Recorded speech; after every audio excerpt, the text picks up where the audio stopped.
3FM 92.7. Welcome to Hot Edition live from our studios here at Adesawe, Kanda, Accra. I am Grace Hammoah Agyemang. Coming up tonight, NDC parliamentary candidate-elect for Ayawaso East, Baba Jamal Ahmed, has been interrogated and released by the OSP. We have details coming up. Meanwhile, the governing NDC is racing against time to field a candidate for the Ayawaso East by-election as the Electoral Commission (EC) is set to close nominations tomorrow. We take you live to the NDC headquarters where party executives are deliberating on reports of the investigative committee, and later on we tell you why Transparency International is urging stronger anti-corruption action after Ghana's corruption perception index performance stagnates over a 5-year period. We have details of these and more coming up shortly, but before that, Noura Mohammed has the latest with the summaries. Good evening. This is the news summary on Hot Edition. First in the summaries, the government statistician Dr. Al-Hassan Idrisu has announced that food insecurity prevalence rose from 35.3% in 2024, the first quarter, to a peak of 41.1% in 2025's second quarter. The rate then declined to 38.1% in the first quarter 2025 from the 2024 first quarter to the 2025 third quarter. Moderate food insecurity was higher in female-headed households. Meanwhile, the Accra High Court has dismissed an application by former Deputy Director of the National Service Authority (NSA), Gifty Oware Mensah, seeking to halt her trial and refer constitutional issues to the Supreme Court. Presiding Judge Audrey Kokuvi-Tay ruled that application lacked merit and directed the accused to comply with witness disclosure rules as proceedings continue. Also, the Association of Ghana Industries (AGI) has commended the government for the passage of the 24-Hour Economy Authority Bill 2025 into law. According to AGI, this initiative represents a bold step toward unlocking Ghana's economic potential through round-the-clock productivity, supported by a framework that stimulates investment, strengthens supply chains, and positions Ghana as an export-led economy. Also, the New Joabeng South Municipal Police Command has arrested 13 suspected prostitutes of Nigerian descent, aged between 15 and 31, during a special operation in the municipality. The police also arrested 2 alleged accomplices, including a landlord and their partners, for allegedly facilitating prostitution-related activities and human trafficking. And finally, public anger over alleged vote buying during internal party elections is misplaced and should instead be directed at government and parliament for failing to enact clear laws to regulate such practices. Legal practitioner and governance analyst Austin Kwabena Bracco Powers has argued. According to him, while the public condemnation of vote buying is understandable, the absence of explicit statutory provisions governing internal party elections means such conduct largely falls outside the scope of criminal sanctions under Ghana's current legal framework. And that'll be all for the summaries. Over to you, Grace. Right, Noura, thank you for the updates. Noura Mohammed with the summaries. Let's get into the detail of the bulletin. And tonight, the Office of the Special Prosecutor, OSP, has granted NDC parliamentary candidate-elect Baba Jamal Ahmed self-recognizance bail following his arrest earlier today. The OSP, which is investigating allegations of vote buying and bribery during the recently held NDC parliamentary primary in the Ayawaso East constituency, has invited Baba Jamal to assist with investigations. 3FM understands that Baba Jamal has since been released on bail pending further inquiries. Our reporter Noble Crosby Annan has been following the development. We'll connect with him shortly to bring us the latest on this. But if you just tuned in, now the Office of the Special Prosecutor has granted NDC parliamentary candidate-elect Baba Jamal Ahmed self-recognizance bail following his arrest earlier today. The OSP, which is investigating allegations of vote buying and bribery during the recently held NDC parliamentary primary in the Ayawaso East constituency, has invited Baba Jamal to assist with investigations. 3FM understands that Baba Jamal has since been released on bail pending further inquiries. And our reporter, Noble Crosby Annan, is joining us now, the lawyer of Baba Jamal, so we can listen to him. What's the latest on the investigation by the NDC, the party itself, on these allegations on election day? Yes, we appeared before the team, the investigation panel. Let me really put it that it is clear. Let it be clear that what the party has put in place is to gather some evidence and substantiate some allegations that are being made. It is a fact finding also to put on, but they don't have that. So of that. So we have appeared, we have made the questions, we have answered, we have made our position clear to them that yes, we were not aware. Two, as to what the things that have been shared, that the allegation, no. And upon hindsight, if my clients had the information as to televisions being given, I think he would have advised the person who. And the difficulty is now, as we speak, because the matter is transcending into a different realm, criminal realm. The person who was generous a supporter to bring such a thing. Now you are not even finding the person. Yes, to thank the person because he knows that there's problems. He intended it for good, and if he knew, you have told him what has to be done, even not on the election day or anything. Right?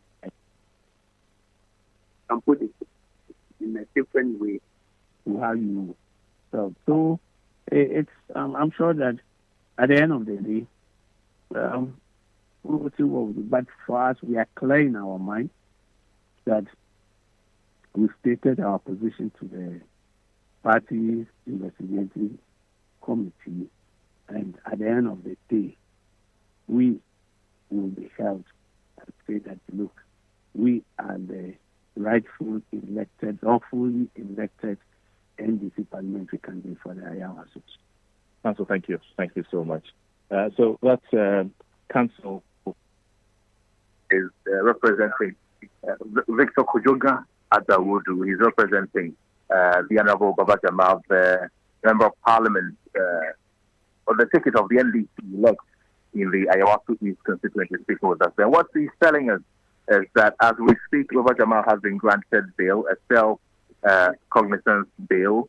A self-cognizance bail has been granted to Baba Jamal, and then he was charged with assault, abduction, corruption-related offences, and the obstructing of justice. Four charges were leveled against him. He appeared before the OSP today, and then he has explained the side of the story and explained what happened on the day of the election.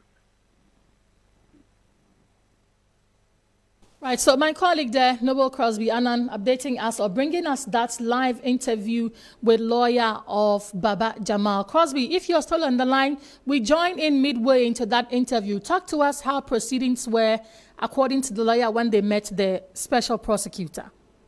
Well, Grace, so counsel is telling us that lawyer Baba Jamal, he received a letter from the office of the special prosecutor on the election day. The day of the election was when he received a letter from the office of the special prosecutor. That letter was delivered by from the office of the special prosecutor. Now, while he received the letter and attempted to read the letter, he said that he noticed, or some of the supporters noticed, that this officer from the office of the special prosecutor delivering the letter was recording the conversation between himself and then Baba Jamal. Something they did not really appreciate because they did not ask for his consent or permitting the recording. So some supporters of Baba Jamal were incensed at that fact, and then they came in an attempt to stop him. And as they tried to stop him, what has generated the charges of the consent of obstruction and then the consent of abatement and the assault as well. These are some of the concerns that have been raised at the moment. And we heard him also saying that they've appeared before the NDC committee probing the matter. What more do we know? Well, he has appeared before the committee, and counsel is telling us that it was a smooth engagement. They explained their side of the story. This is a fact-finding mission that the party is undertaking. This is not a criminal investigation that the party is investigating, a fact-finding mission by the NDC. So that is what we know. They have explained their side of the story, and then they are confident that all will work for them, and they will be on the ballot paper on the day of elections, March 3, as a candidate for the NDC East Ayawaso constituency race. Did you see Baba Jamal himself there? Talk to us about his demeanor and all of that. I mean, on the media and Baba other Jamal, interviews. According to counsel, Dr. Kujoga Dawuda, he tells us that he was in high spirits. He thinks he's not done anything wrong. So he's very, his usual self. He's being himself, having regular conversations, because in his mind he has not done anything until that put any kind of pressure on him. Was it only Baba Jamal that was invited, or you saw the other contestants or candidates of the election there? Well, as we speak, it is only Jamal that we know was invited by the special prosecutor. The Hajia Amina Adam, the wife of the former member of parliament, the late Nasir Toure, we understand, was there yesterday also on the invitation of the office of the special prosecutor. So far, 2 of the 5 aspirants or candidates who wanted to become MC on the ticket of the NDC in the East Ayawaso constituency have been to the office of the special prosecutor. And we know that anytime the OSP invites people into their premises, we see their fans, supporters, and loyalists coming with them. Did you see anything of that sort with Baba Jamal? Well, concerning supporters of Baba Jamal who went there, I can maybe just a handful of them went in solidarity, but I mean, the expectation was that their man would come out unscathed. Crosby, before I let you go, run us through the charges again. So the charges again, Grace, is that Baba Jamal has been charged with corruption and corruption-related offense. Number 2, obstruction of justice. Number 3, assault. Number 4, number 3 is abasement to assault. These are the 3 charges that have been leveled against the Honorable Baba Jamal. Corruption-related offenses, abasement to assault, and then obstruction of justice. Great. 3 charges. But he has been granted a self-cognizance bail. Right. So that is a condition of the bill. Yes, great. Right. Crosby, thank you for those updates. Thank you for bringing us the updates from the Office of the Special Prosecutor. My colleague, Noble Crosby Annan, talking to us about the arrest and further granting of bail to Baba Jamal, one of the candidates in the NDC parliamentary primary in the Ayawaso East constituency. He was invited by the special prosecutor and he was arrested but later granted a self-recognizance bail, and the OSP is investigating allegations of vote buying and bribery during the recently held NDC parliamentary primary in the Ayawaso East constituency and invited Baba Jamal to assist with investigations. And so the charges leveled against him, they are 3. 1, abetment, assault. Number 2, obstruction of justice. And the third one, corruption and corruption-related offenses. We'll stay on this because we know it is not ending anytime soon. We'll bring you a lot more on it when we have it back. Crosby, thank you again. But let's still stay with the NDC because the NDC risk missing the March 3 parliamentary by-election in the Ayawaso East constituency unless it fails a candidate before the close of nominations tomorrow. The Electoral Commission has set Wednesday, February 11, 2026 as a deadline for the filing of nominations ahead of the by-election. The process opened on Monday, February 9, and is scheduled to close on Wednesday, February 11. Uncertainty over the NDC's participation stems from unresolved allegations of bribery and voter inducement during the party's recent parliamentary primary, although Baba Jamal Ahmed emerged as winner of the primary after defeating 4 other contenders to become the party's parliamentary candidate-elect. The outcome has been overshadowed by allegations of vote buying and the distribution of gifts to delegates. In response, the NDC constituted a 3-member investigative committee led by Totobi Kwache to probe the allegations. The committee submitted its report earlier this afternoon.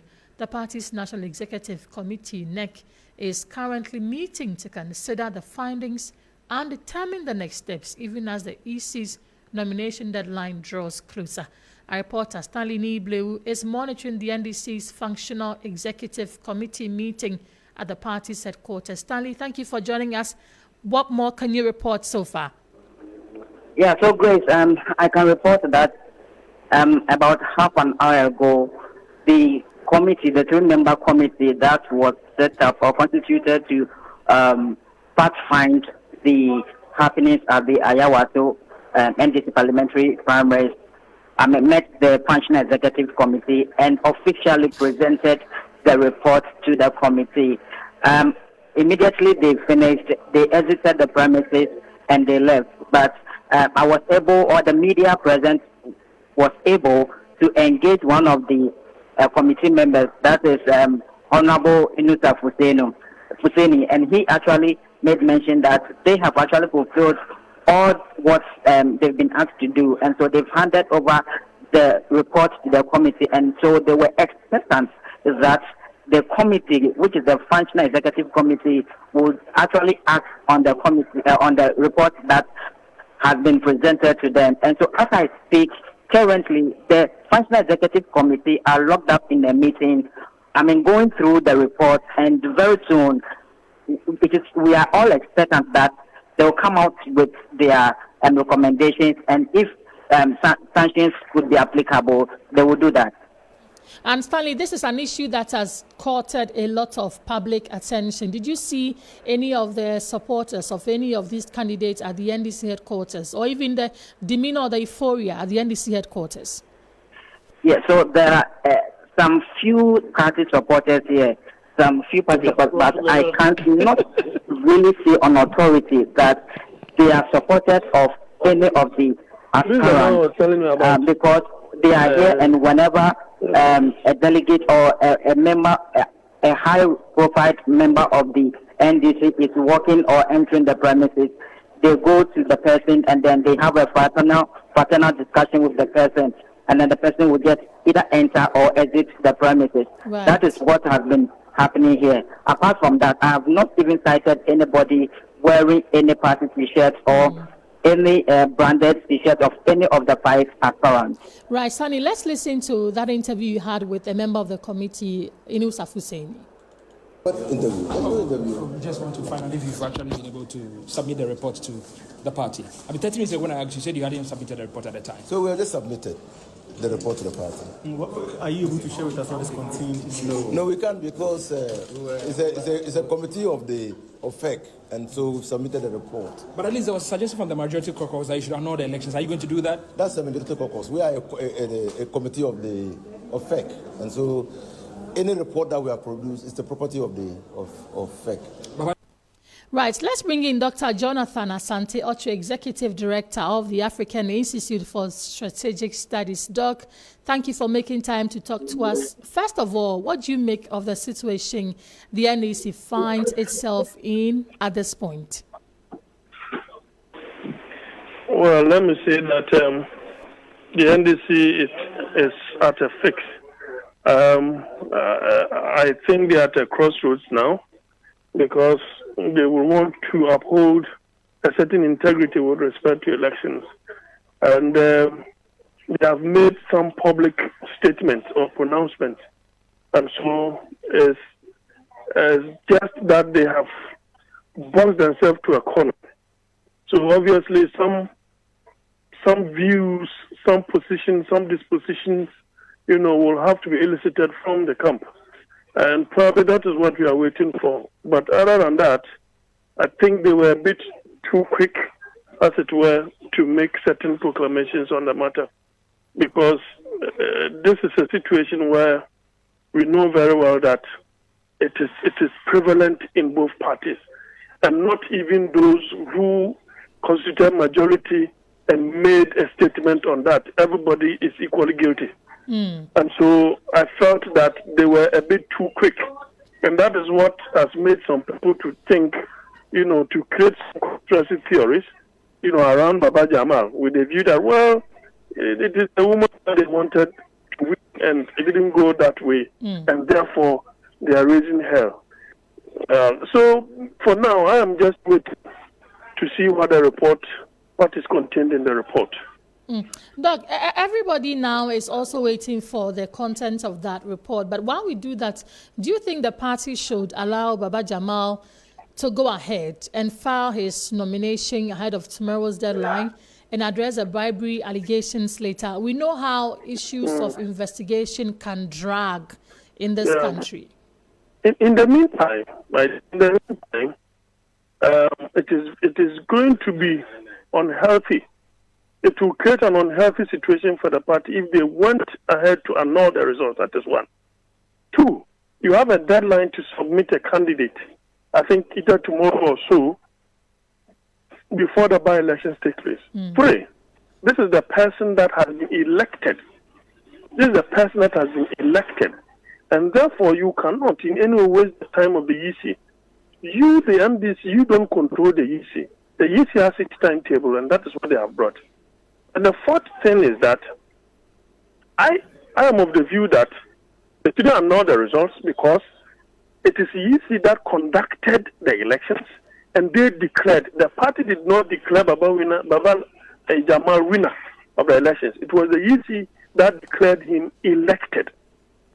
Therefore, the party may have to refer the matter to the disciplinary committee, or they may send some recommendations, and refer the matter to the disciplinary committee. That is my view. Doc, if the party fails to resolve the matter amicably, would you advise the NDC to nominate a candidate outside the 5 individuals who contested in last weekend's primary? Pardon me, if the party fails to do what? Fails to resolve this amicably. Would you advise the NDC to nominate a candidate outside the 5 that contested during the weekend? You see, you don't have to incur the displeasure of the constituent. Everybody taking a decision for Ayawaso East is not a constituent of Ayawaso East. And this is NIMA. You just have to tread cautiously. They think alike. If they hate you, they will hate you alike. So you have to be very strategic and politically astute to be able to deal with them. There was an infraction, vote buying, whichever way you look at it. Even if you go to court and you say that this person engaged in vote buying, you will have to prove between the giver and the receiver. If the receiver tells you that he did not vote for this person because he was influenced, in actual fact, he can even tell you that, yes, he took the television, but he voted for the woman. Yeah. How are you going to solve that? So what can be done, the middle line, is that the recommendations that the committee will bring, they should refer that matter to the disciplinary court, the disciplinary committee of the party, and let the process continue.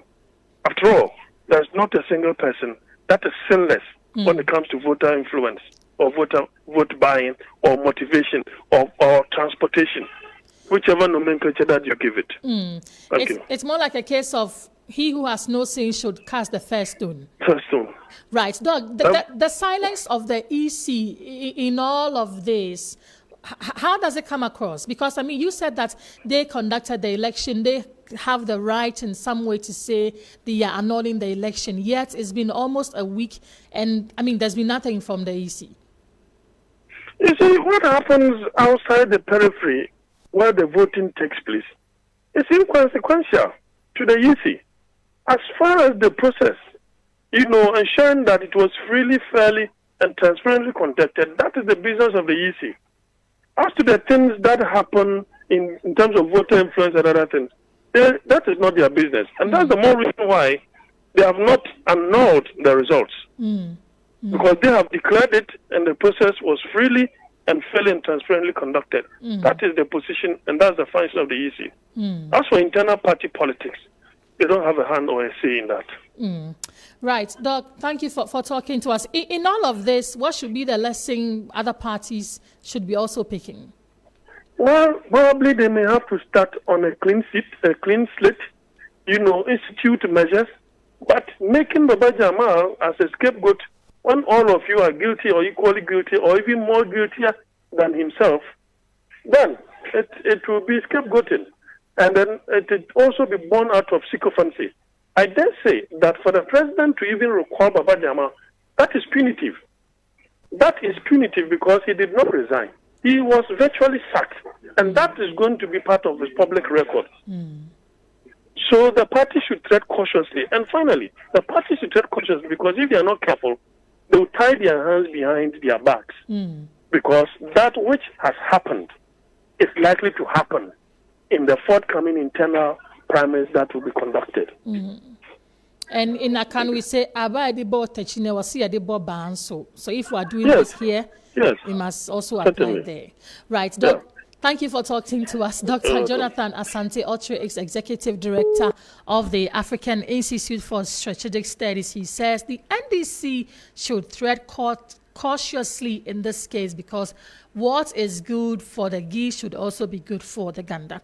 We are waiting for the contents of that report that has been submitted, and we'll bring you a lot more that you need to know. This is Hot Edition on 3FM 92.7. Let's move away from the quarters of the NDC and talk corruption.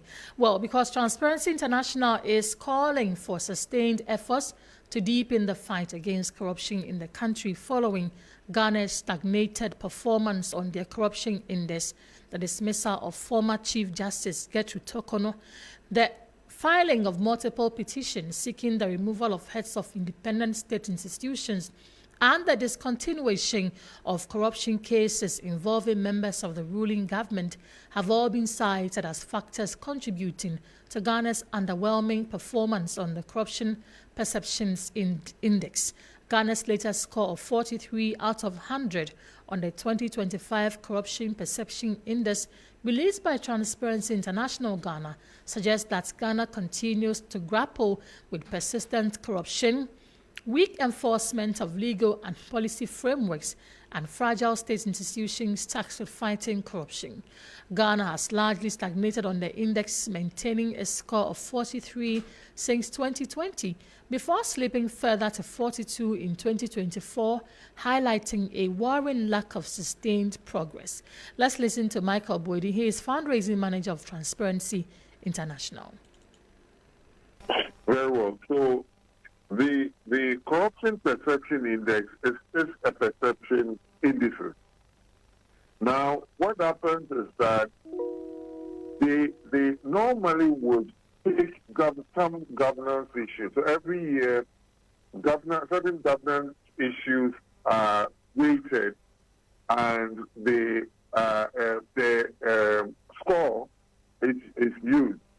Now, let's into this year, we use the Transparency International use the independence of the judiciary, and they use civic space, they use integrity of public office and the like. That is what informs the score. Now, so then you come back home and ask yourself, what are the issues relative to independence of the judiciary? The manner in which the Chief Justice was removed was key. How would this shape or inform the perception of citizens as to the integrity of governance and in Ghana? Yes, it will. So therefore, citizens are likely to perceive that, look, the fight against corruption is not making the desired progress as we wanted. Oral, people greeted Oral with a lot of hope and anticipation. The whole of 2025, very little was ahead of Oral. Does that encourage citizens to think that we are making progress with the fight against corruption? No. Oral, to many Ghanaians, had created a lot of dissonance. That is in the minds of Ghanaians. Then let's talk about civic space. I'm sure the issue about the issue of institutions, public institutions denying citizens rights to information is countless. I can't list them. Day in and out, it is reported about the Right to Information Commission finding finding organizations for denying citizens or citizens the right to information.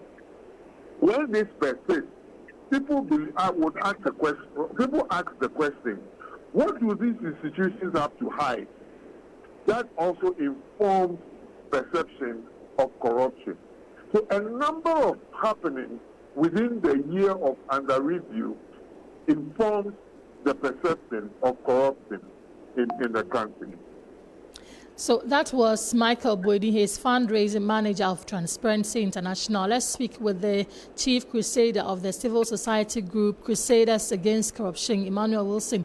Mr. Wilson, thank you for your time. Let me begin from our scores so far, 43. That's what we've been for some number of years now. What does this say about the effectiveness of our anti-corruption institutions and political leadership? Thank you for having me. What it simply tells us is that as a country, over the past years, we are only pretending to be fighting corruption. But in reality, we are not fighting it. In other words, we are not making any inroad in the fight against corruption. It is so clear. In fighting corruption, I have said consistently that it is not a rocket science. It only involves three elements. The first one is anti-corruption institutions. The second one is anti-corruption laws, and the third, the willpower from the leadership or the leaders. In Ghana, as it stands now, when it comes to anti-corruption institutions, to a very large extent, we have them. When it comes to anti-corruption laws, to a very large extent, we have them. But when it comes to the application of these two, for us to get the result that we need, that is where we lack the will. The will coming from the leaders, the ones that are in charge of the application of laws and making sure that the institutions are working effectively. So for us to do that, and for a number of years now, we've been consistent at a certain rate or a certain number. It only tells us that we are only pretending and creating the impression that we want to fight it, but in reality, we are not fighting it. In Transparency International cites specifically the dismissal of the former Chief Justice and also the discontinuation of corruption cases involving members of the ruling government.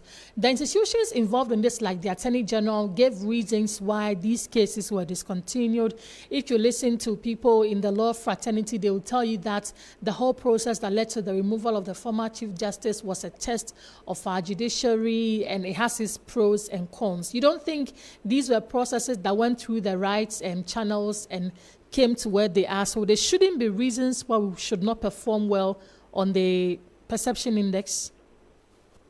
Remember that what we are discussing now has to do with perception and not fact or factual. You cannot influence or control the perceptions of people. You can only influence the facts that people must consume. In this case, we are dealing with perception.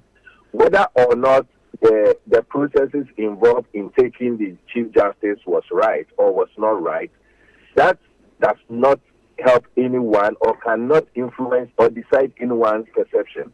There are a number of people who say that, well, the fact that someone, and in this case the executive, or is trying to take out the Chief Justice, my perception is that the executive want to influence or infiltrate into the judiciary. That is possible. So perception in itself, it becomes very difficult for us to conclude on it simply because it is not factual, it is perception. But I'll give you a typical example. This particular year, we are in the month of February. God willing, next year around, we'll be discussing the corruption perception index for 2026. Two major things have happened this year. And whether we like it or not, it will shape the perception of Ghanaians, which will inform our ranking for next year or for 2026. One of it has to do with the NPP's presidential primaries. The second one had to do with the NDC's parliamentary primaries that took place at Ayawaso East. Both primaries or both elections, there were perceived money sharing. There were perceived vote buying and vote selling.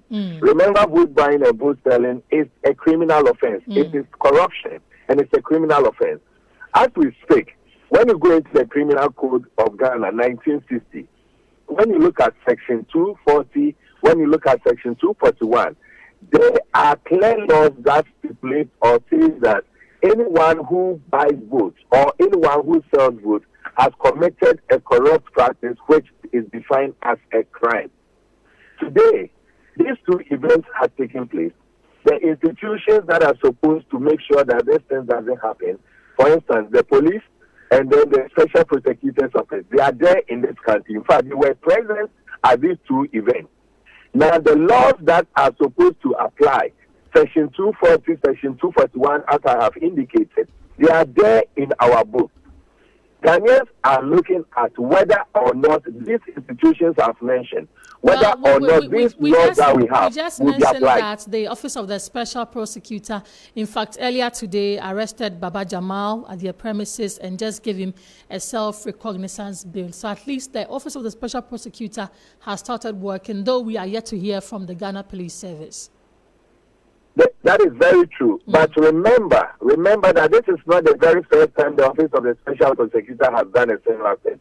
Indeed, as far back as 2019, that was the very first time the current Special Prosecutor, Titi Jamin, told all of us that he was going to investigate into vote buying and vote selling matter or event.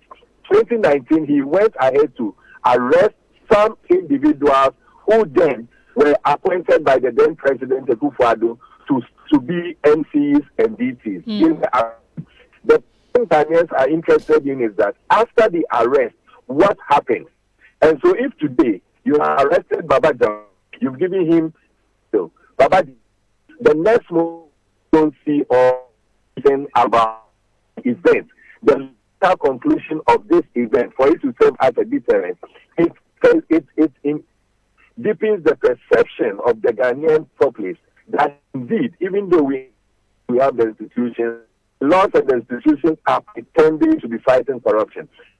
Very comfortable to conclude that 2019, when the Special Prosecutor went to arrest some people in the name of they engaging in vote buying and vote selling, it was just a pretense because we didn't get to the logical conclusion of it. And so it's not just about the arrest, it is about the application of the law to ensure that we get to the logical conclusion. That's the only time when the results come out, that's the only time the perception of Ghanaians will be influenced. Right. The Transparency International also says that people had high hopes for Operation Recover or Loot Oral, but it appears that the steam on that has gone down. It's rather creating a dissonance in the minds of Ghanaians. As a corruption crusader, what is your take on how slow or how fast Oral is moving or has moved? Do you side in this? I agree perfectly because one of the key things or components that influenced the outcome of the 2024 election had to do with perceived corruption or corruption cases. And so when the president came out, and one of the first things he did was to constitute a team in the name of Oral. And what they were supposed to do is investigate perceived or gather evidence that matters on perceived corruption and corruption-related matters in the previous administration. They did say, because at least all of us saw the report. When they brought the report up, it further gives the Ghanaian populace a very high hope that indeed this government is committed to fighting corruption.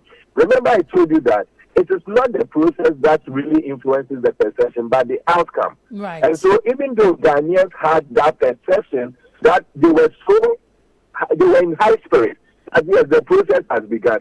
That high spirit started diminishing when they perceived that the oral cases have now become a lost case. Indeed, it became so worrying for Ghanaians. If you should interview the average Ghanaian on the street, they became so disappointed when the issue of free bargain started coming in. And they were like, oh, so it is like much ado about nothing. The people can go and store, and as long as they belong to a political party, they can negotiate and then find their way out of it. Ghanaians became disappointed, and it influenced their perception. And so, consistently, I keep saying that what is important for Ghanaians when it comes to perception of corruption and corruption-related matters has to do with significant outcomes, and not just the process. Talking about significant outcomes, what urgent steps should we be taking to improve upon our perception in the next ranking, but also really to see changes in the state of corruption in this country? One of the things that has happened today, which I'm very happy of, is a letter coming from the Chief Justice, coming out to tell us that he has constituted a special court. And that court is going to be in charge of corruption and corruption-related matters coming from the Auditor General's report, matters coming from the OSP and all of that. The truth of the matter is that when we have such a court, we are expecting that the excuse of delayed process, court delayed or judicial delay when it comes to corruption cases, that will be kept with this special court that has come. I am proposing with immediate effect that the executive should be up and doing and ensure that the anti-corruption institutions are working, they are up and doing. I am expecting that the executive, including the legislature that have got an oversight responsibility over the executive, to make sure that the anti-corruption laws which emanated from the legislative arm of government are being adhered to specifically. Truth of the matter is that what the special prosecutor did today, if he had done it promptly on the day of the elections without waiting for press releases to be flying, before it is perceived that because the press releases came, that's fine, why he was forced to go and do this arrest. But if he had taken that bold decision by applying the law on that day, because he even told us that some of his officers were there on that day, some were even abused or they were attacked. So if his people were there, the people should have arrested the ones that he needed to arrest. The police should have arrested the ones that he needed to arrest. If that has taken place, the perception would have been totally different from waiting for about 2-3 days before deciding that you are going to have an arrest. This issue of arrest that we are talking about now, as I indicated, the same thing happened during the NPP presidential primaries, which was just a few weeks ago, about 2 weeks ago. The special prosecutor, in helping to shape the perception of Ghanaians that indeed we are fighting corruption, it shouldn't just end it at going to arrest one faction, that is Baba Jamal. He should say that the law talks about vote buying and vote selling, irrespective of which political party is involved, irrespective of which individual is involved. He should go and arrest those individuals that were also seen sharing money during the NPP primaries. That is how he will be able to help shape the perception. Right. Mr. Wilson, thank you so much for spending your time with us this evening. We have been speaking with Emmanuel Wilson. He is Chief Crusader of the civil society group Crusaders Against Corruption. This is Hot Edition on 3FM 92.7. Talking about corruption, let's move away from that and do some other stories. And President Mahama will lead an emergency cabinet meeting on Wednesday, February 11, 2026, to discuss the cocoa sector's financial crisis. The meeting comes amid mounting concerns over delayed payment to cocoa farmers and broader financial challenges confronting Cocoa Board. We'll bring you details of that report or that meeting between the president and cabinet. Let's go to the court now. The Accra High Court has dismissed an application by former Deputy Director of the National Service Authority, Gifty Owari-Mensah, referring her case to the Supreme Court. Presiding Judge Audrey Kosivite held that the application lacked merit. Lawyers of the embattled former NSA Deputy Director were seeking an interpretation of a provision in the Practice Direction on Disclosure and Case Management Proceedings, as well as the 1992 Constitution. The court had previously ordered her to file the list of the witnesses and their names during the case management conference. Gifty Mensah is facing charges of causing financial loss to the tune of 38 million cedis in relation to the National Service ghost name scandal. She has pleaded not guilty to a count of stealing, 2 counts of willfully causing financial loss to the public, a count each of using public office for profit, and money laundering, and has been granted bail. Well, the Ministry of Roads and Highways' decision to review the design of the 4-tier Swami interchange has sparked reactions, particularly from the Ashanti minority caucus in Parliament, while the minister explains that the design will now include the construction of a Kumasi outer ring road to reflect new development within the greater Kumasi area. Minority MPs insist the move is a major setback for both Kumasi and national development. As the debate intensifies, residents and road users are also sharing their concerns about what the changes could mean for traffic, business and daily life in the city. Our reporter Ibrahim Bubakar has been engaging residents in Kumasi and reports. The Swami Interchange project, once described as a game changer for urban mobility in Kumasi, has been left in this dusty and abandoned state for several months.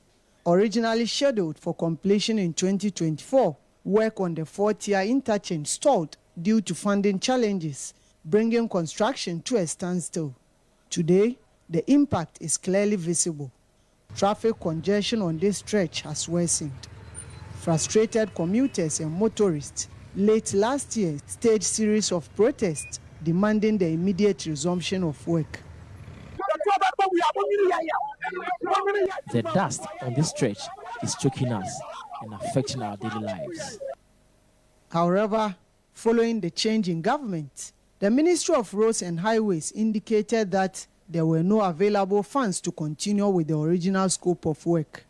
Government has now announced a review of the design, scaling it down from a 4-tier interchange while introducing an additional component, which is the construction of the Kumasi Outer Ring Road under the Big Push initiative. It is important to note that not a single pesewa is being diverted from the original project, but in addition, over 3 billion has been committed into the network just on the Outer Ring Road alone. The Swami Interchange is indeed part of the Big Push project in Kumasi, and we are committed to ensuring that the people of Kumasi get value for money. Although officials say the Outer Ring Road network will divert heavy traffic bound for northern Ghana away from the city center and ease congestion in Kumasi, residents remain divided in their views on the decision. If you know you have, you want to continue the way it started, but don't change it. For that money that he have for now, and he think maybe that's what he have that he can do. No, you should hold that money and get loan and add it to complete the contract. At that time, now Mr. Agyemang, up to now, the previous government began this project, but till date, it has not seen the light of day. If the current government is prepared to redesign it and see it through to completion, we support that decision.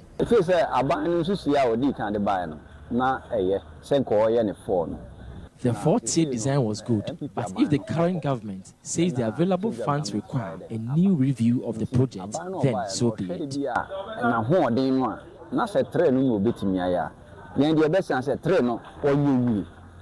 This corridor serves as a major gateway linking Kumasi to the northern parts of the country and also functions as an international transit route. The project, when completed, is expected to significantly improve urban mobility in the city and in the Ashanti region. Ibrahim Abubakar, Kumasi. And here in the studio, my name is Grace Hammoah Agyemang. Let's go back on that emergency cabinet meeting President Mahama is holding with his ministers tomorrow to discuss cocoa sector's financial crisis amid mounting concerns over delayed payment to cocoa farmers. Let's listen to this report. Cocoa farmers across the country have been complaining about unpaid monies owed by the Ghana Cocoa Board for cocoa beans supplied since November 2025. The Licensed Cocoa Buyers Association of Ghana, during an engagement with the media on February 5, demanded an immediate roadmap from government on new financing modules for the cocoa sector. Since 2013, Cocoa Board has become a dumping ground for political food soldiers. The one very professional organization with top-notch technocrats with deep institutional memory has lost its shine due to the depth of knowledge available. Hitherto, only the chief executive is politically exposed, and with time, the 3 deputy chief executives were also political appointees. The minority in Parliament has also waded in, calling on government and Cocoa Board to immediately settle the arrears and apologize to farmers for the hardship caused.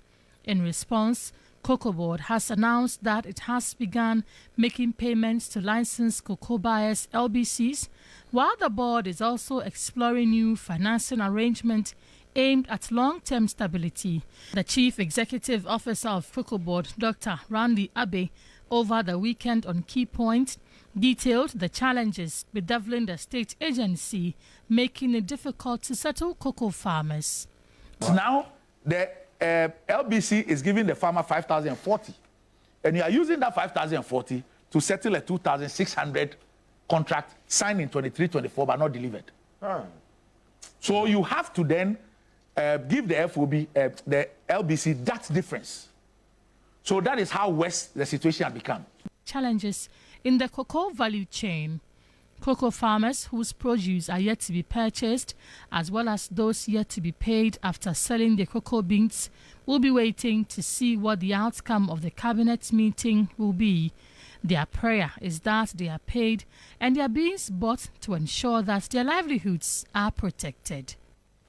Well, we'll bring you details of that meeting as well as recommendations or resolutions that will come out from there. This is Hot Edition on 3FM 92.7. Oreku Ampofo is standing by to bring us the latest from the world of sports. Stay with us.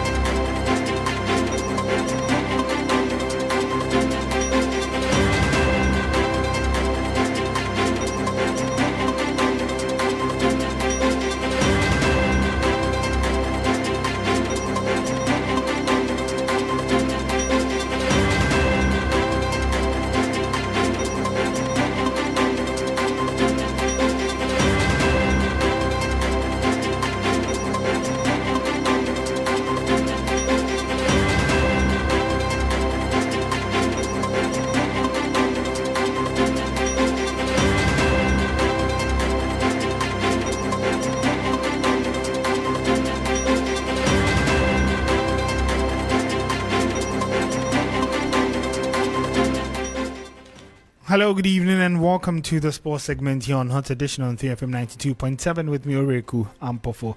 Let's start off from the local scene where Asante Kotoko forward Albert Amoah has embraced calls for a potential Black Stars call-up, describing it as a privilege to represent the country. Amoah, who scored 12 league goals in 25 games last season, has netted 3 times in 5 appearances in the ongoing season. Every player will be happy to be part of the Black Stars. So I think I'm a Ghanaian, so if I will be part of the Black Stars team, I think I'll be very happy. Well, yeah, I'm also a player. I think so far as I'm Ghanaian and I'm playing, I think everyone deserves a chance. So I think if it comes that I should go and play, I'll be ready to take that task. Meanwhile, Communications Director of the Ghana Football Association, Henry Asante-Chum, has defended the FA's decision to appoint 5 new members to the Black Stars technical team, describing it as a move performed to gain competitive advantage ahead of the 2026 World Cup. May not go down well with people, and it's interesting how this news was received from Friday up until now. It is what it is. That's what leadership is about. But at the end of the day, you know that your aim is to make things better.